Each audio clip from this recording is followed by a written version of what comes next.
Comment lutter contre l'ubérisation? Salut, c'est Can, Gentleman Motivateur. J'ai eu envie de faire cette vidéo suite à l'envoi d'un ami, un photographe qui s'appelle Yann Deray. Tu peux aller voir sur son Instagram, je mettrai le lien, qui m'a envoyé une plateforme qui s'appelle Miro, M-E-E-R-O. Alors Miro a des tarifs, on va dire, défiant toute concurrence. Et c'est vraiment peu dire. 75 € pour une dizaine de photos, 169 € pour une vidéo d'une minute. Alors on se demande comment est-ce qu'ils peuvent faire des tarifs comme ça. Ils viennent de lever 15 millions d'euros, ça veut dire qu'il y a des investisseurs qui croient dans cette idée et surtout qu'ils auront les moyens de communiquer.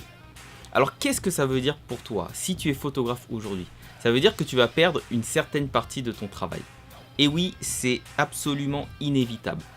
Mais tous les métiers connaissent à un moment de grands changements. Tous les métiers évoluent, tous les métiers sont disruptés. L'arrivée du numérique, par exemple les appareils numériques, ont rendu la photographie beaucoup plus accessible. Ça a été une première vague. La deuxième vague qu'on est en train de vivre actuellement, c'est l'utilisation des plateformes numériques, digitales, l'ubérisation, pour pouvoir justement proposer plus de services à un plus grand nombre et surtout beaucoup moins cher.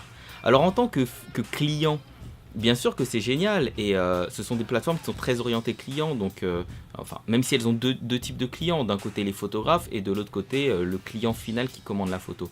Donc il y trouve son compte, il va payer 169 € pour avoir une vidéo.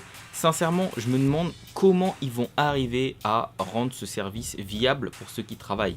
Et la même question va se poser par rapport à Uber.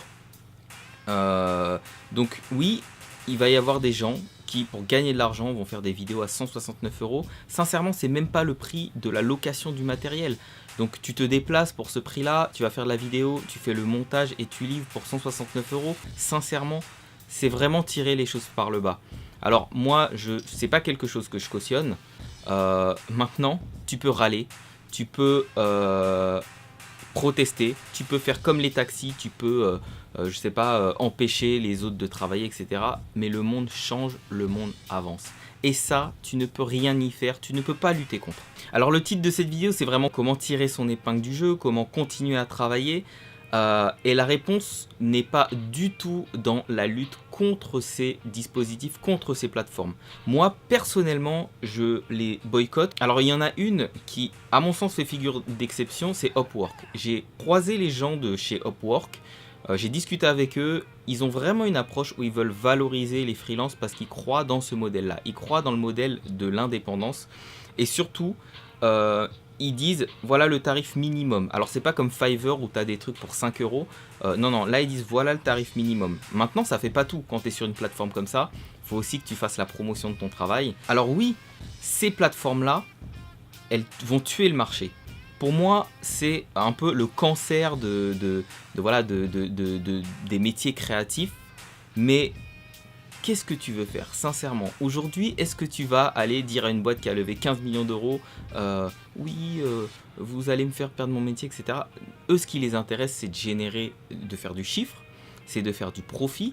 C'est derrière, alors très certainement, selon eux, je pense qu'il y aura toujours ce discours bienveillant, soi-disant, de oui, on veut donner du travail à des photographes. Non, on ne donne pas du travail à des photographes quand on les paye 75 € pour travailler, je sais pas, c'est quoi, une journée, se déplacer, etc. Non, on ne leur donne pas du taf. On abaisse leurs conditions de vie, etc. Maintenant que tu sois pas d'accord avec ça, que tu râles, que tu penses que c'est immoral, amoral, pas éthique, tout ce que tu veux, tu ne pourras absolument rien y faire.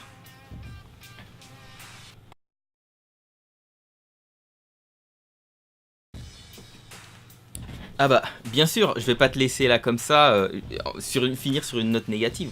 Donc non, tu ne peux rien y faire. Par contre, si tu analyses un petit peu les choses, tu vois que d'un côté, tu as des personnes qui ont ubérisé ton métier, qui se sont servis du digital pour pouvoir toucher une masse de personnes. Et de l'autre côté, tu as toi. Alors qu'est-ce que tu fais? Tu as deux solutions pour moi. C'est soit tu râles, soit tu pleures, soit tu vois ton métier disparaître, changer. Soit tu te sers toi aussi des leviers du digital, mais avec intelligence. Et sincèrement, aujourd'hui, la donne, elle est valable pour tout le monde. Moi, mon métier, à la base, je suis plutôt on va dire dans un aspect créatif, de direction artistique, direction de création, web design, etc. C'est ce que j'ai fait ces dernières années, avec du conseil. Et donc, moi aussi, j'ai vu ça arriver, j'ai vu plein de plateformes arriver. Et du coup, au début, je l'ai subi, mais ensuite, je me suis dit non, il faut que tu réagisses et que tu proposes quelque chose d'innovant. Et c'est ce que je suis en train de faire, c'est ce que j'ai fait ces dernières années. Alors, voilà, aujourd'hui, énormément de plateformes sont en train de se lancer pour ubériser tous les métiers. Moi, étant dans le milieu des entrepreneurs, des start-upers, bien entendu que je vois des projets. J'ai accès à des plateformes où je vois des projets qui sont en cours.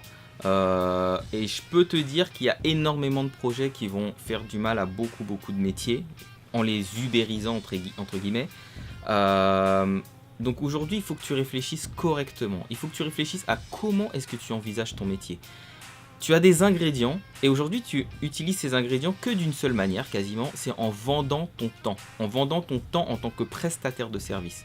Mais il y a plein d'autres solutions. Et sincèrement, lorsque j'ai lancé Gentleman Motivateur, on va dire dans un premier temps, mon but c'était surtout de faire de l'enseignement, de donner pas mal de conseils, etc.